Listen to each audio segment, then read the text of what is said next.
Episode 15 जिसका नाम है बीट कुरो उसो the man of tearful resort. हम स्टार्टिंग में देखते हैं अपना कैप्टन कुरो पड़ा हुआ होता है। सभी पायरेट्स को देख के हैरान होते हैं कि उसको लूफी ने कैसे मारा। नामी लूफी से कहती है कि अब मैं सभी चीज़ें तुम पे छोड़ रही हूँ, मैं जा रही हूँ अपना खजाना लूटने। उसोप इन सब चीज़ों को देख रहा होता है, तभी पीछे से आवाज़ आती है द उसोप पायरेट्स आ चुके हैं।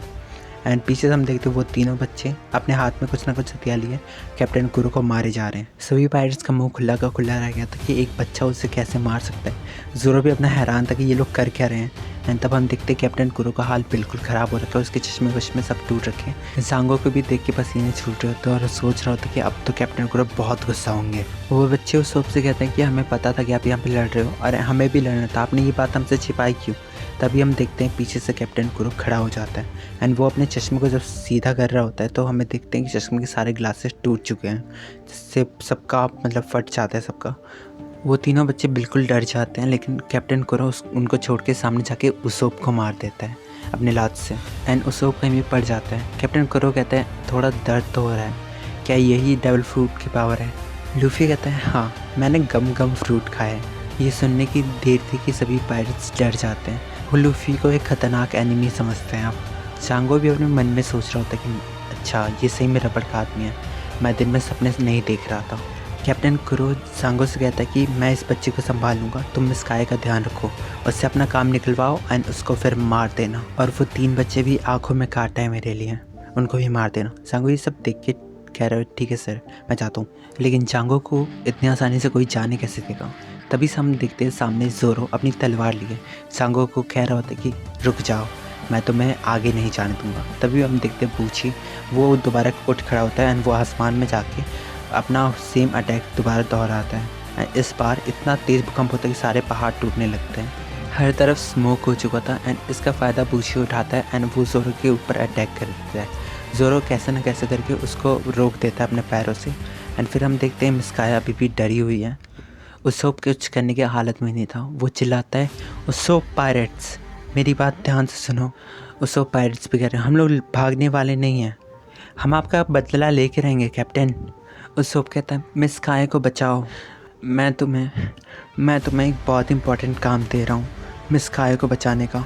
मिस काय को कहीं दूर लेके चले जाओ, यही रीज़न था जिसकी वजह से हमने उसोप पायरेट्स बनाया, ताकि हम उन लोगों को बचा पाए जो कि हमारे लिए अहमियत रखते हैं। ये मेरा एक डायरेक्ट ऑर्डर है। तभी उसोप पायरेट्स कहते हैं यस कैप्टन, रोते रोते कहते हैं वो। ज़ोरो भी सोच रहा था कि कितनी बड़ी बड़ी बातें कर रहे हैं, ये सिंपली कह भी सकता था कि सबको भागने के लिए। वो बच्चे में स्काई को पकड़ के ले जा रहे होते हैं एंड तभी सांगो कहता है कि मैं थक चुका हूँ देखते देखते, तुमको लगता है कि मैं तुम्हें जाने दूंगा। वो बात पूरी कर नहीं पाता कि पीछे से उसकी एक बुलेट पड़ती है। वो बुलेट नहीं, एक्चुअली गुलेल था जो कि उसोप ने मारा था। सांगो इस बात पे बहुत गुस्सा हो रहा होता है। तभी कैप्टन कुरो कहता है जाओ उनके पीछे। कैप्टन कुरो भी कह रहा होता है कि मुझे पता है मिस्काई कितनी कमज़ोर है, वो सांगो से कभी भी बच के भाग नहीं पाएगी। सीन दोबारा शिफ्ट होता है ज़ोरो और बूची के फाइट पे। ज़ोरो कह रहा है एक बार तो तू हार चुका है, अब ज़्यादा उंगली मत कर बीच में। बूची भी कहता है कि बच के दिखा इससे। तभी ज़ोरो के आगे हम देखते हैं एंड तभी उसका एक मूव चलता है। उसी टाइम बूची के सीने पे बहुत ज़्यादा कट आ जाते हैं। ज़ोरो ने सिंपली बूची को ख़त्म कर दिया। ज़ोरो अपनी तलवारों को आसमान में उछालता है और अपने सभी कवर को सामने रखता है एंड जैसी तलवार सभी अपने अपने कवर में जाते हैं वैसे बूची ज़मीन पर गिरा पड़ता है। उसोप को एक गन की आवाज़ आती है एंड वो सोच रहे कि ये आवाज़ कैसी है। कुरो कहता है शायद सांगो ने अपना काम कर दिया है, क्यों ना तुम वहाँ जाके खुद देख लो, लेकिन मुझे लगता है बहुत लेट हो चुका होगा। उसोप कह रहा है तो क्या तुमको थोड़ी सी बताया नहीं उस लड़की के लिए जहाँ पे तुम 3 साल तक रहे हो। कुरो कहता है मैंने पहले ही बता रखा है, नहीं कहा है कि मेरे लिए कोई इंपॉर्टेंस नहीं है, वो सिर्फ मैंने प्लान का एक हिस्सा थी। एक बार बस वो मर जाए उसके बाद मैं अपनी संवेदना उसको दिखा दूंगा। लूफी चिल्ला के उसोप को कहता है कि तुम उनके पीछे जाओ, हम यहाँ का सारा मामला खुद संभाल लेंगे। ज़ोरो भी कहता है हाँ हम संभाल लेंगे। इतना सब करने के बाद उसोप की हालत बहुत ख़राब थी, उसको उठने में भी नहीं बन रहा था। वो अपने पैरों पे कैसे न कैसे प्रेशर करके उठने की कोशिश कर रहा था, सभी उसे देख रहे थे। लेकिन कैप्टन कुरो भी कहता है कि अच्छा तुम अभी भी हिल सकते हो, कितना इम्प्रेसिव है। उसोप कहता है मैं तुम्हें तुम्हारा काम नहीं करने दूंगा, तुमने मिस्काया को धोखा दिया, तुमने इस विलेज को धोखा दिया एंड तुमने किसी की फीलिंग की कदर तक नहीं की, मैं तुम्हें अब कुछ नहीं करने दूंगा। उसोप दोबारा ज़मीन में पड़ जाता है एंड वो सही में बहुत बुरी तरह से थक चुका था एंड वो हिल भी नहीं पा रहा था। तभी कैप्टन कुरो बहुत तेज से हंसने लगता है। कैप्टन कुरो कहता है, मैंने सबको धोखा दिया, तुमने ये कहा? फालतू बातें मत करो, ये सभी मेरे प्लान का पार्ट था। तुम शांति से अपनी ज़मीन पर पड़े रहो, तुम किसी काबिल नहीं हो। अगर तुम जांगो के पास चले भी गए, तुम उसके सामने कुछ नहीं हो। और सब भी कह रहे होते हैं, भले मैं कमज़ोर हूँ और वो स्ट्रांग है, लेकिन मैं सबको बचा के रहूँगा। मैं उस पायरेट्स का कैप्टन हूँ, समुद्र का एक शक्तिशाली योद्धा।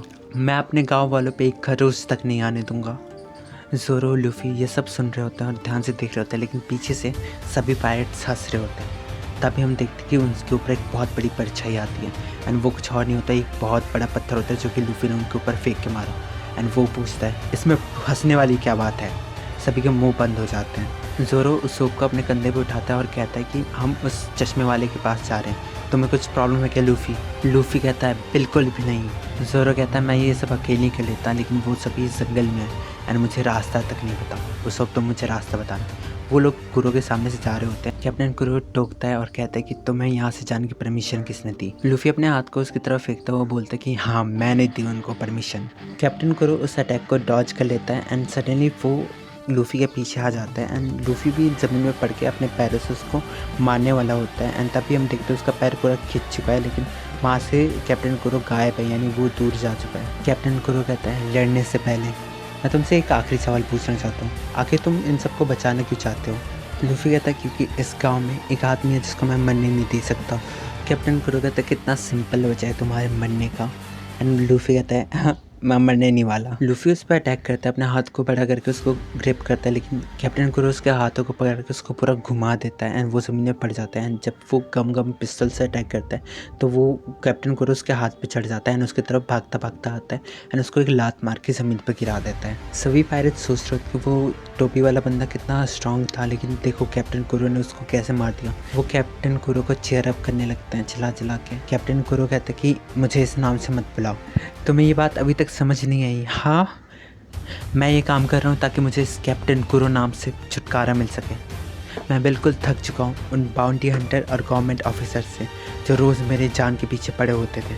फिर अब मैं कैप्टन कुरो का पास दिखाया जाता है जहाँ पे वो एक जगह पे बैठा हुआ होता है एंड वो सोच रहा होता है कि मैं इस नाम से अब कैसे छुटकारा पाऊँ, मैं बहुत तंग आ चुका हूँ। एंड तभी हम देखते हैं कि जांगो वहाँ पे आता है और कहता है कि एक शिप आ रही है हमारी तरफ, वो अटैक कर रही है।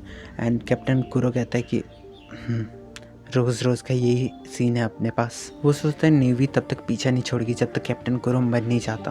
कैप्टन कुरो उस रूम से बाहर आता है एंड उस शिप के ऊपर चला जाता है। शिप कंटिन्यूसली फायर कर रही होती है, लेकिन थोड़े टाइम के बाद उसका फायर वायर सब बंद हो जाता है। जांगो ये सब देख के हैरान होता है, लेकिन वो सबको ऑर्डर देता है कि उस शिप के पास जाओ। तब हम देखते हैं कैप्टन कुरो सभी ऑफिसर्स को मार के एक के ऊपर बैठा हुआ था अपने नाखून की तरफ और बैडेस्ट तरीके से अपने चश्मे को सही कर रहा था जैसे वो करते हैं। फिर वो जांगो से बोलता है कि हम मेरे प्लान को एग्जीक्यूट करो। एंड वो वहाँ पे एक पड़े हुए आर्मी ऑफिसर को अपने वाले कपड़े पहना देता है एंड उसको जांगो हिप्नोटाइज कर देता है कि वो कुरो है जिसने यहाँ के सभी ऑफिसर्स को मारा। एंड वहाँ पे एक और बंदा होता है, उसको भी वो हिप्नोटाइज कर देता है एंड वो कहता है कि हाँ, मैंने कैप्टन कुरो को अभी पकड़ा। इसके बाद कैप्टन कुरो बहुत खुश रहता है एंड वो नॉर्मल कपड़ों में था, यानी वो कैप्टन कुरो के नाम से बच चुका था। And back in present captain कुरो कहता है कि जब मेरा प्लान पूरा हो जाएगा तो मेरे पास पैसे और दिमाग की शांति दोनों होगी।